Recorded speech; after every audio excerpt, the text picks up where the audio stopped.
All right, one of the great things about spring training is getting to see some of the legends walk around taking it in. Big Papi in the house. You've been so close to this team for so long. What's it like to come here and get to see some of these young guys work? It's always great. It's always great, get to see the talent that we have. I think baseball continue improving. I had so much fun watching all these so athletic type of players. And I think it's great for the game. It's become a very analytical game. And you were a guy who took information wherever you could get it.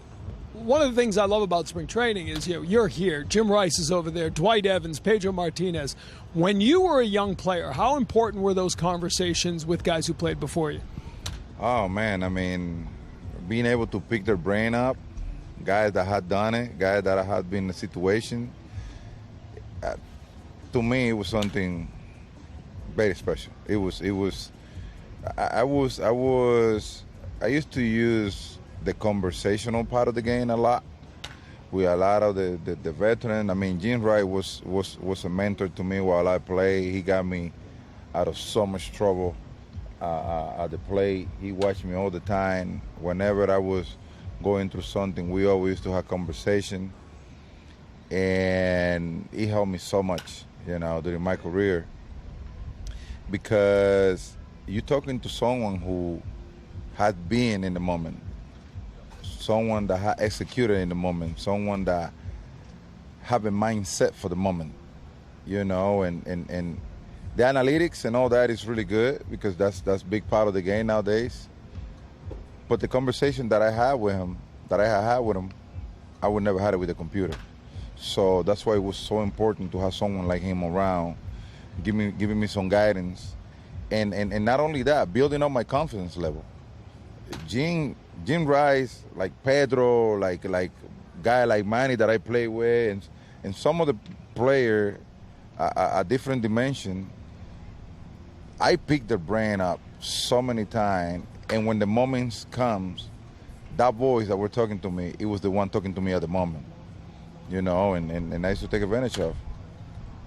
You've got the new guy in camp, Alex Bregman, who's obviously been really good at third base. So right away, day one, the questions to Rafael Devers start to become, where are you going to play? He says, I want to be the third baseman. Is that a problem with this team, or is that just a guy telling you, listen, this is what I've done, and I plan on doing it again? Well, we'll see how the organization deal with it because, as you know, we have Rafael Devers over there, who has been our third baseman for a long time, and then you have another great third baseman like Bregman.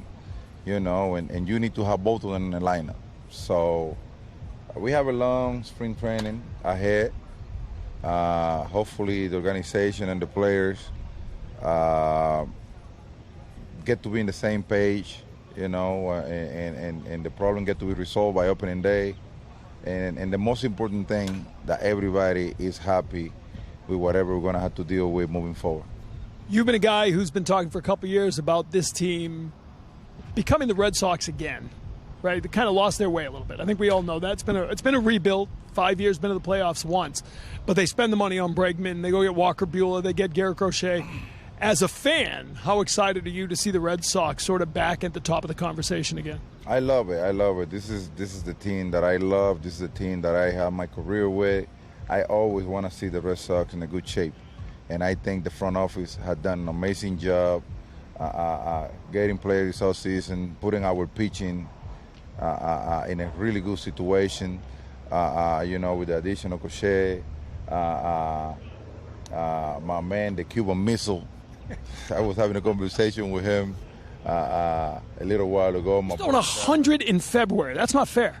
I tell you what, I got here today at 8 a.m., and he was already finished at the gym. This guy, whoever don't know Chapman, I got to tell you, he's the most hardworking player that you can ever see. To me, it's not surprising, his velocity, because I know him. But if you see him, the way he works, he's an animal.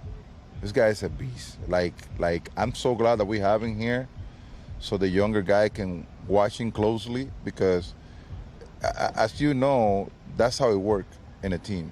when you see the top dog busting their tail, you better follow up, you know what I'm saying? And he's a really good role model, good sample, and great for our organization. Alex Cora signed the extension last year. We know he's the manager now. What makes him the right guy for this team? His relationship with the players. I think I would say this, Alex, I would love to play for a manager like Alex, you know, even if we were teammates back then, you know, but I saw that on him, getting himself prepared to be who he is today. Very smart, a baseball guy. He understands players in a type of way that not many managers get to know them. And the most important thing, he knows what he's doing. He knows what he's doing. I got to ask you, back on one of the backfields is little D'Angelo Ortiz out there beginning his pro career. How proud are you of what he's trying to accomplish here? Very proud of him. Very proud of him because he don't take anything for granted. I mean, I work in camp and a lot of people telling me how hard he's been working, how excellent kid he is, how he get along with everybody, how respectful he is. And as a father, those are the things that you want to hear, because there's one thing that I always told him about was there's no shortcuts in baseball.